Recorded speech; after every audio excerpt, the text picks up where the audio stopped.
हरे कृष्णा। विश्व गुरु श्रील प्रभुपाद की जय। अनंत कोटि वैष्णवों की जय। अभी हाल ही में महाकुंभ में अखिल भारतीय अखाड़ा परिषद द्वारा अंतर्राष्ट्रीय कृष्ण भावनामृत संघ इस्कॉन के संस्थापक आचार्य श्रील अभय चरण भक्ति वेदांत स्वामी प्रभुपाद जी को विश्व गुरु की प्रतिष्ठित उपाधि से सम्मानित किया गया है। यह ऐतिहासिक क्षण सनातन धर्म और भक्ति आंदोलन के लिए पुनर्जागरण में श्रील प्रभुपाद जी के अतुलनीय योगदान को प्रमाणित किया है। श्रील प्रभुपाद ने अपने अथक प्रयासों से संपूर्ण विश्व में भगवद गीता और वैदिक संस्कृति का प्रचार करके लाखों करोड़ों लोगों को कृष्ण भक्ति से जोड़ा है। यह उपाधि आज तक किसी अन्य आध्यात्मिक व्यक्तित्व को नहीं दी गई है, जो श्रील प्रभुपाद जी की असाधारण उपलब्धियों का परिचायक है। विश्व गुरु श्रील प्रभुपाद की जय। हम सबके लिए यह क्षण अत्यंत ही आनंद और गौरव का विषय है। हम सभी श्रील प्रभुपाद के शिष्य हैं और निश्चित रूप से बहुत ही सौभाग्यशाली हैं कि हमें इस कलयुग में श्रील प्रभुपाद जी गुरु के रूप में मिले हैं, जिन्होंने हमें भगवद गीता को यथा रूप में दिया ताकि हम भगवान के वचनों को यथा रूप में समझ सकें। हम भगवद गीता के 6ठे अध्याय में हैं और आज श्लोक संख्या 26 का अध्ययन करने वाले हैं। 6ठे अध्याय का नाम है ध्यान योग, अर्थात ध्यान द्वारा भगवान से योग के अभ्यास को करना। इसी को ध्यान योग कहते हैं। पिछले श्लोकों में यह देखा कि एक ध्यान योगी किस प्रकार मन को समस्त भौतिक विषयों से संयमित कर मन को एकमात्र आत्मा में केंद्रित करने का प्रयास करता है, पतंजलि योग के विभिन्न योग अभ्यासों के द्वारा। और जो साधक इस कार्य में सफल हो जाता है, उसे समाधि में स्थित जानना चाहिए और एक बार समाधि के स्तर पर पहुंचकर वह भौतिक सुख दुख से विचलित नहीं होता, क्योंकि वह भली भांति जान चुका है कि भौतिक सुख हो या दुख दोनों ही अस्थायी है और उससे उसका कुछ लेना देना नहीं है, क्योंकि वह तो भौतिक जगत का है ही नहीं, बल्कि वह तो आत्मा है जो कि भगवान का अंश है और भगवान के समान ही नित्य है। लेकिन इस अवस्था तक पहुंचने में हमारा अपना मन सबसे बड़ा बाधक तत्व है। इसीलिए मन को शत्रु और मित्र दोनों कहा गया है। यदि संयमित है तो वह हमारा सबसे बड़ा मित्र है, लेकिन यदि मन असंयमित है तो यही मन हमारा सबसे बड़ा शत्रु है।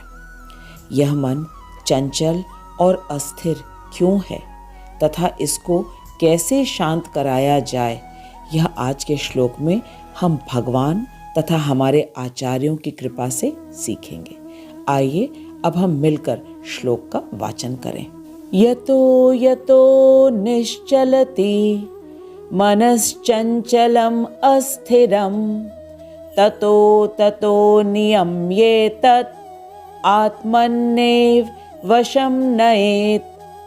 यतो यतो निश्चलति मनश्चंचलम अस्थिरम ततो ततो नियम्येतत् आत्मन्नेव वशं नयेत्। यतो यतो निश्चलति मनश्चंचलम अस्थिरम ततो ततो नियम्येतत् आत्मन्नेव वशं नयेत्। भगवान हमें आज के श्लोक में कह रहे हैं कि मन अपनी चंचलता तथा अस्थिरता के कारण जहाँ कहीं भी विचरण करता हो, मनुष्य को चाहिए कि उसे वहाँ से खींचे और अपने वश में लाए। यतो यतो निश्चलति मनश्चंचलम अस्थिरम ततः ततो नियम्येतत् आत्मन्नेव वशम नयेत। आइए अब हम श्रील विश्वनाथ चक्रवर्ती ठाकुर के अन्वय को पढ़ते हैं। श्रील विश्वनाथ चक्रवर्ती ठाकुर की जय।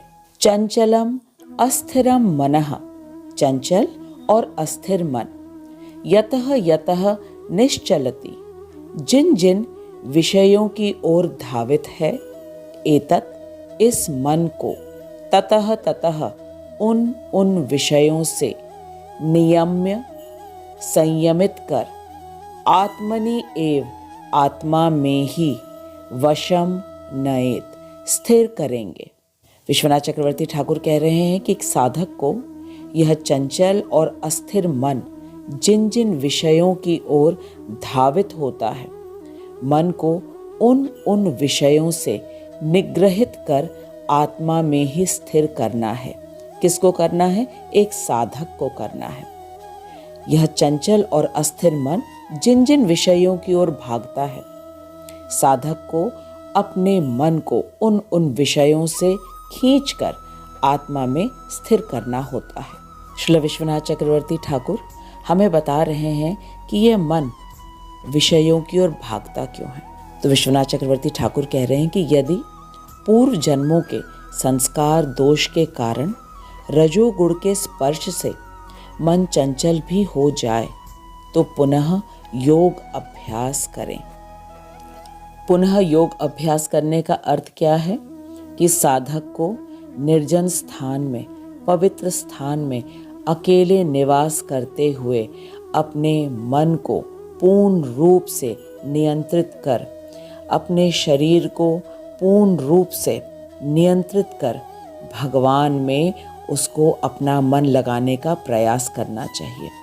एकांत स्थान में जा करके आसन बना करके और सिर, गर्दन और अपनी पीठ को बिल्कुल सीधा रख के और नाक के अग्रभाग में अर्धमिलित नेत्रों से देखते हुए उसे अपने मन को पूर्ण रूप से नियंत्रित कर अपने आत्मा में विराजमान भगवान का दर्शन करना चाहिए।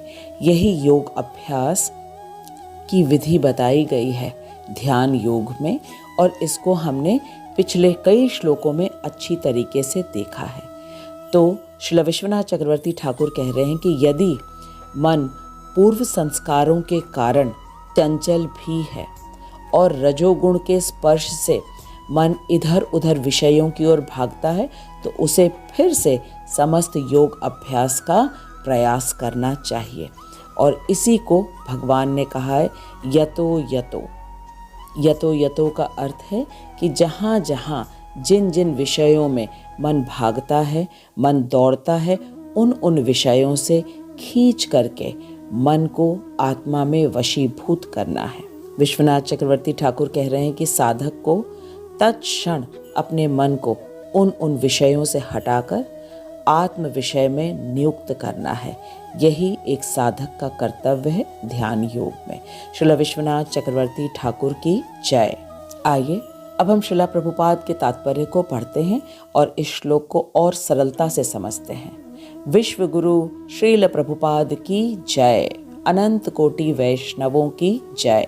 श्रील प्रभुपाद हमसे कह रहे हैं कि मन स्वभाव से चंचल और अस्थिर है, किंतु स्वरूप सिद्ध योगी को मन को वश में लाना होता है।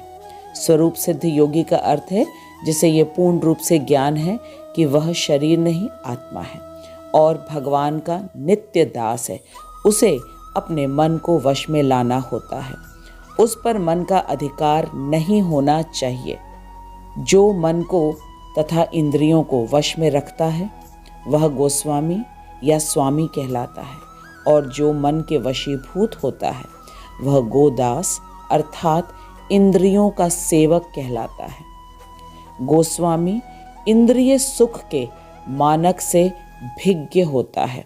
इसका अर्थ है कि जिस व्यक्ति ने अपनी इंद्रियों को और मन को पूर्ण रूप से नियंत्रित में रखा है, उसे पूर्ण रूप से मालूम होता है कि इंद्रिय सुख क्षणिक हैं और अनित्य हैं, और उसी स्थान पर दिव्य इंद्रिय सुख वह है जो कि नित्य है, जिसमें इंद्रियां ऋषिकेश अर्थात इंद्रियों के स्वामी भगवान श्री कृष्ण की सेवा में लगी रहती हैं। श्रीला प्रभुपाद कह रहे हैं कि शुद्ध इंद्रियों के द्वारा ही कृष्ण की सेवा कृष्ण चेतना या कृष्ण भावनामृत कहलाती है।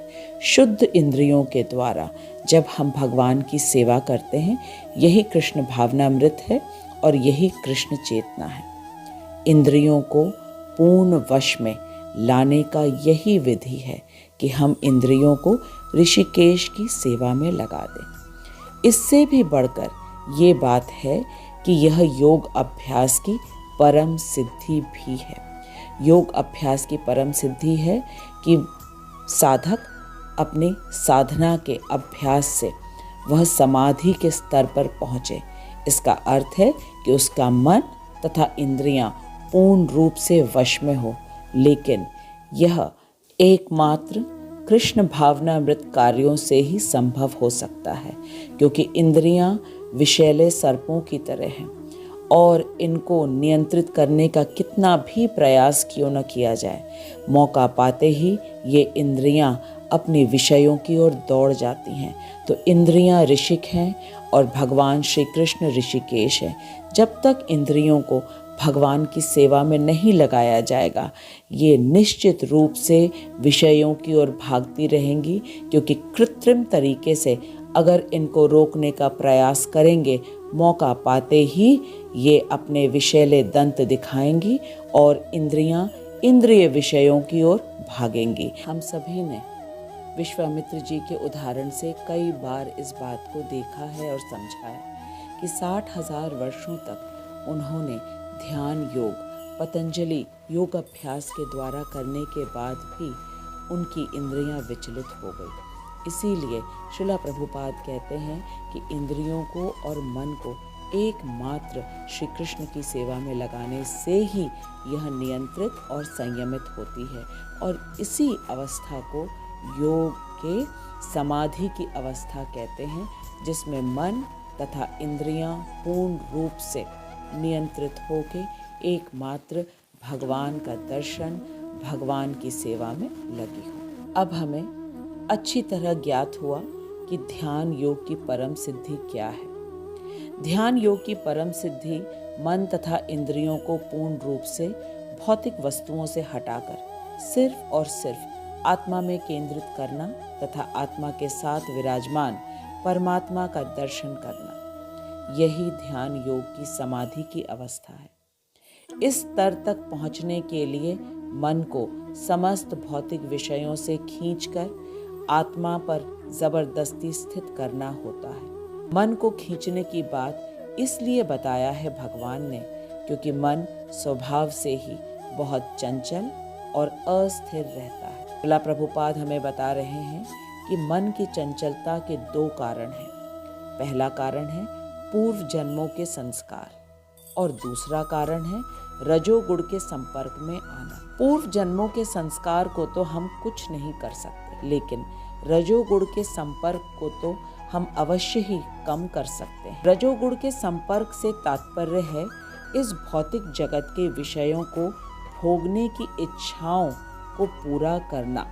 अब तक हम सभी अच्छी तरह जान चुके हैं कि हम शरीर नहीं हैं, बल्कि आत्मा है, और हमारा इस भौतिक जगत से कुछ भी लेना देना नहीं है। लेकिन फिर भी हम इस भौतिक जगत की वस्तुओं की ओर आकर्षित होते हैं, यह सोचकर कि इन वस्तुओं में आनंद है और हमें इन वस्तुओं से आनंद मिलेगा।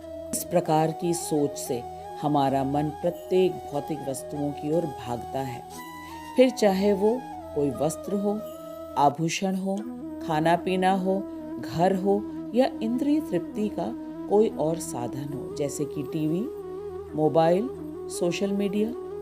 आजकल तो बहुत है फेसबुक, ट्विटर या इंस्टाग्राम।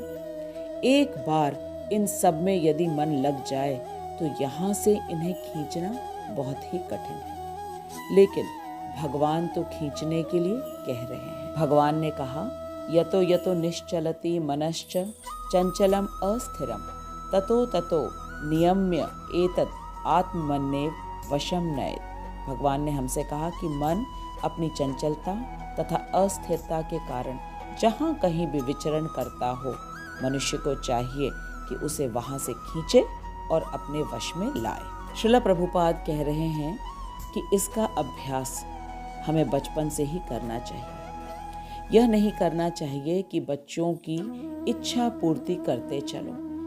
माता पिता को जागरूक होना चाहिए कि बच्चों की इच्छाओं की पूर्ति बचपन से ही नहीं करना चाहिए, बल्कि बचपन में ही जब मन कोमल होता है तभी उसे भगवान की भक्ति की ओर लगाना चाहिए, जैसे कि नाम जप करना, संकीर्तन करना, भगवान की कथा सुनना, भगवत गीता का नियमित रूप से अध्ययन करना और प्रसाद पाना। श्रील प्रभुपाद कहते हैं कि ऐसा करने से मन सहज रूप से ही संयमित हो जाएगा। दूसरे अध्याय के श्लोक संख्या 59 में भगवान ने कहा है, विषया विनिर्वर्तन्ते निराहारस्य देहिनः स्वर्जं रसोप्यस्य परम दृष्ट्वा निवर्तते। भगवान ने कहा परम दृष्ट्वा निवर्तते।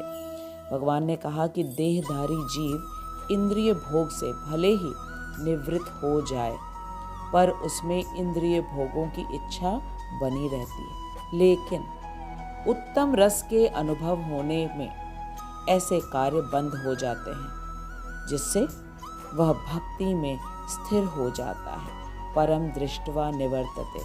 जब एक जीव को भगवान की सेवा में लगा दिया जाता है, तब उसकी समस्त इच्छाएं पूरी हो जाती हैं, क्योंकि इंद्रियां भगवान की सेवा में लगी रहती हैं। इससे उसके समस्त भौतिक कार्य बंद हो जाते हैं और वह कृष्ण भक्ति में स्थिर हो जाता है। फिर भगवान ने इसी अध्याय के श्लोक संख्या 61 में कहा, तानि सर्वाणि संयम्य युक्त आसीत मत्परः वशे हि यस्य इंद्रियाणि तस्य प्रज्ञा प्रतिष्ठिता।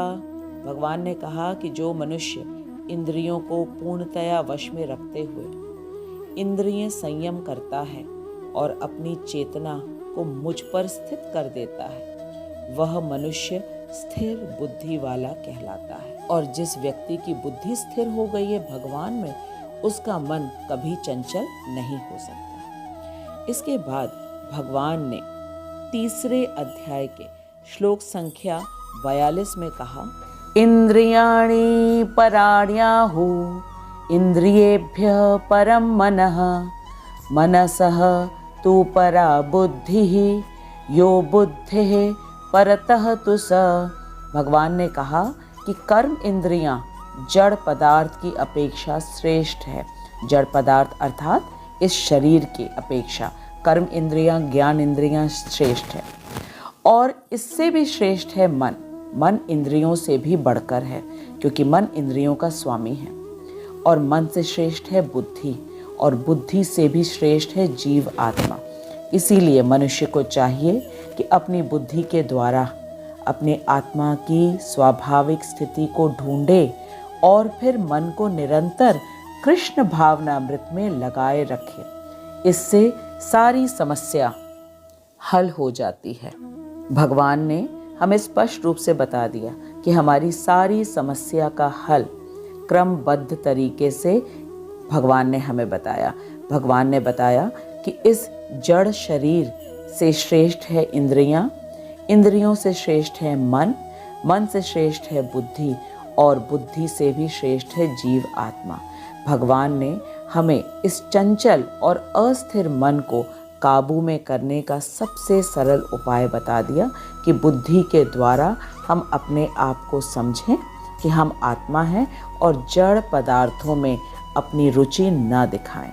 इसीलिए भगवान ने सबसे सरल उपाय बताया और साथ ही यह भी बता दिया कि यह बिल्कुल बचपन से ही कृष्ण भावनामृत कार्यों में बच्चों को लगाना चाहिए। श्रील प्रभुपाद कहते हैं कि बच्चे कहने से ज़्यादा देखकर सीखते हैं। तो यदि बच्चों को सिखाना है तो पहले माता पिता को कृष्ण भावना भावित होकर कृष्ण भावनामृत कार्यों में अपने आप को संलग्न रखना होगा। इसका अर्थ है कि माता पिता स्वयं भगवान की सेवा करें, भगवान का भोग बनाएं, भगवान को भोग अर्पण करें, भगवान का श्रृंगार करें, गीता भागवत पढ़ें, हरे कृष्ण महामंत्र का जप करें तथा भक्तों के साथ संकीर्तन करें और प्रसाद पाएं, ताकि बचपन से ही बच्चे अच्छे संस्कार पा सकें। यह सबसे सरल विधि है चंचल मन को वशीभूत करने के लिए। श्रीला प्रभुपाद ने हमें सबसे सरल विधि बता दिया कि किस प्रकार से हम अपने चंचल और अस्थिर मन को वशीभूत कर सकते हैं, और इसका अभ्यास बचपन से ही किया जा सकता है। माता पिता का दायित्व है कि जब बच्चे छोटे हैं उसी समय से बच्चों को भौतिक विषयों की चीज़ों की ओर उनकी इच्छा पूर्ति ना करें, बल्कि उन्हें भगवान की ओर, भगवान का कथा, भगवान का कीर्तन, भगवान का प्रसाद, मंदिर में जाना, इन सब कृष्ण भावना भावित कार्यों में, कृष्ण भावनामृत कार्यों में संलग्न कर। श्रीला प्रभुपाद कहते हैं कि मन इंद्रियों का स्वामी है और इंद्रियों को ऋषिक कहा जाता है, और हमारे समस्त ऋषिक के ईश हैं कृष्ण अर्थात ऋषिकेश। इसीलिए यदि समस्त ऋषिक को ऋषिकेश की सेवा में लगा दिया जाए तो यह इंद्रियां कार्यरत भी रहेंगी और साथ ही पूर्ण रूप से संतुष्ट भी हो जाएंगी, और तभी यह चंचल और अस्थिर मन शांत हो सकेगा, अन्यथा कभी नहीं हो सकेगा। श्रीला प्रभुपाद कहते हैं कि जो माता पिता अपने बच्चों को भौतिक वस्तुओं से आकर्षित होने पे नहीं रोकते, या यूं कहा जाए कि उनकी सभी इच्छाओं को पूरा करते रहते हैं, वे ये नहीं जानते हैं कि इच्छाओं की पूर्ति कभी नहीं हो सकती है। इच्छाएं उस आग के समान है जिसमें जितना घी डाला जाता है आग की लपटें और ज़्यादा ऊंची होती रहती हैं।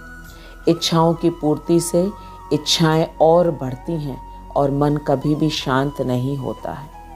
भगवान ने पहले ही बता दिया है कि मन में उत्पन्न होने वाली इच्छाएं महापापी हैं, सर्वभक्षी हैं और व्यक्ति के सबसे बड़ी शत्रु है।